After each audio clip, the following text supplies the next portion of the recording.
Hello, my diamonds and my Teletubbies. I'm still in my bed resting while I'm still trying to encourage you for 2026. And these are questions that are genuine. Why doesn't God stop evil before it happens? Why doesn't God stop evil before it happens? If he's all powerful and all knowing, why does he let the shooter walk into the school? Why does he allow the abuse, the accident, the betrayal? He sees it coming, he could stop it. So why doesn't he? You're watching the news. Another tragedy, another senseless act of violence, another life destroyed. And you're asking, where were you, God? You could have intervened. You could have prevented this, but you didn't. It's the question that keeps some people from believing, the question that makes faith feel impossible. Because if God won't stop evil when he clearly can, what does that say about him? Is he not powerful enough? Not loving enough? But here's what I've had to understand. If God stopped every evil act before it happened, he'd have to remove the one thing that makes us human: free will, the ability to choose. Because you can't have real love, real goodness, real faith without the freedom to choose the opposite. God doesn't want robots programmed to obey. He wants relationship, and relationship requires choice. The same freedom that allows you to choose love is the same freedom that allows others to choose evil. Forced goodness isn't goodness at all. But here's what God does do. He doesn't leave us alone in the evil. He enters into it with us, and his heart breaks too. Every tragedy, every senseless act, every innocent life lost. Jesus didn't come to explain suffering, he came to suffer with us, to show us that even in the darkest moments, we're not abandoned. And one day, he will stop all evil. Revelation promises a day when every tear will be wiped away, when death and pain and suffering will be no more. Evil doesn't get the last word, God does. Please like, share, and subscribe. That was very, very positive. God does see evil before it happens. Nothing catches him off guard ever.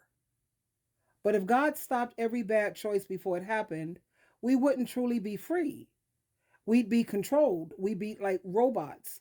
And love that's forced isn't real love at all.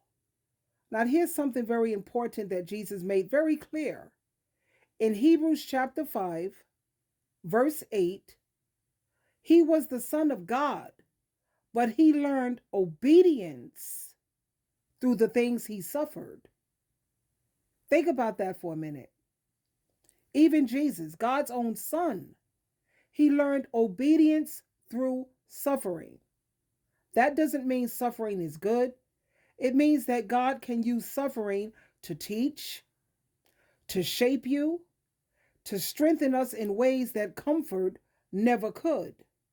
Now, if God stopped all suffering immediately, we would never learn how to trust Him deeply.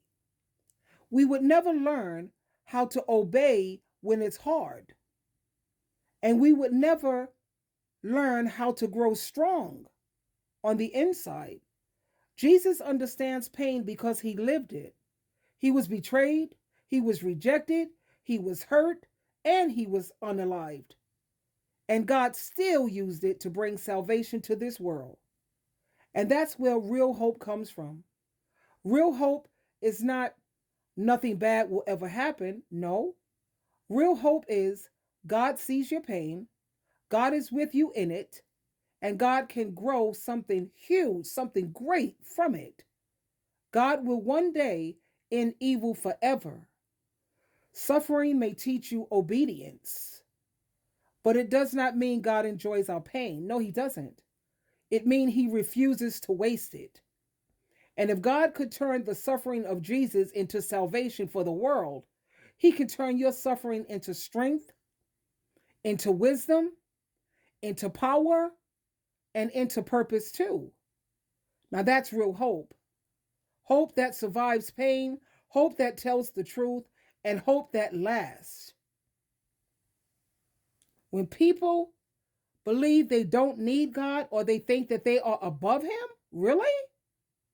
They start trusting the wrong things. Like people start trusting in themselves or they start trusting in money. A lot of people believe that money will fix everything, but money does not buy happiness. It doesn't buy peace. It doesn't heal the heart. In fact, money has caused so many people pain.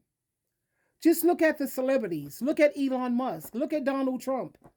Many of them are millionaires and billionaires 10 times over. Yet they struggle with drugs, alcohol, depression, and self destruction. If money could be trusted, they would be the happiest people on this earth. But many of them are not. Money can buy you stuff, but it can't buy you peace of mind, self control, love, and purpose. When people put their trust in money instead of God, they often feel what? Guess what they're left with? Feeling empty inside. They keep chasing more and more, but it never fills them. Proverbs chapter 11, verse 28 says, "Those who trust in their riches will fall." God isn't against money. He's against people trusting money instead of trusting Him. Real safety comes from trusting God, not cash. Money can disappear. Fame can fade, but God stays. When people humble themselves enough to trust Him, trust God instead of money, that's the reason why God is not blessing a lot of people with money, because God sees what money is going to end up doing to you. So when you humble yourself enough to trust in God instead of money and material things and having so much pride, life may still be a little hard, but it becomes at least stable, and you have great guidance, and you have a life that's worth living. So there you have it, my darlings. This explains why does God not stop evil before it happens, and why does He allow suffering? Suffering leads to obedience. Do you know there's over 75% of people in this world who are antichrist? I was shocked when I did my research. A lot of the people in this world are not Christians. And then you wonder why the world is in such a state that it's in. And I'm not talking about fake and phony Christians like the Pharisees, Sadducees. No, I'm talking about genuine Christians, Christ-like Christians. Because you have a lot of these fake and phony Christians out here. They're not genuine. They're not Christ-like at all. But this explains a lot why you see this world in so much turmoil. And majority of the people, they do put their trust in their money and in their material things. And that's not wise. I'm just saying. I'm still laying here in the bed with the flu, battling, trying to get better. I'm going to stay here for the next, what's today? Happy New Year, by the way. My birthday is January 5th, so I'm really excited about that. I hope I feel better by then. But anyway, Jehovah loves you so much. He allowed His Son, His only begotten. Begotten means created by Him Himself. He allowed His only begotten Son to give up His life for us. And Jesus, He loved us enough to do it for us. Now, can you imagine other people who don't believe in that? These other whatever things that they're following, they didn't die for you. Jesus died for you. Have people taken the time to even give that a second thought? These other religious things that you're following, does that include Jesus Christ? Does that mean that you show some appreciation for Him giving up His life for you? Anyway, I just wanted to share that with you, and please know that you are greatly loved. Jehovah loves you, Jesus loves you, and I love you so much too. Twinkle, twinkle, twinkle.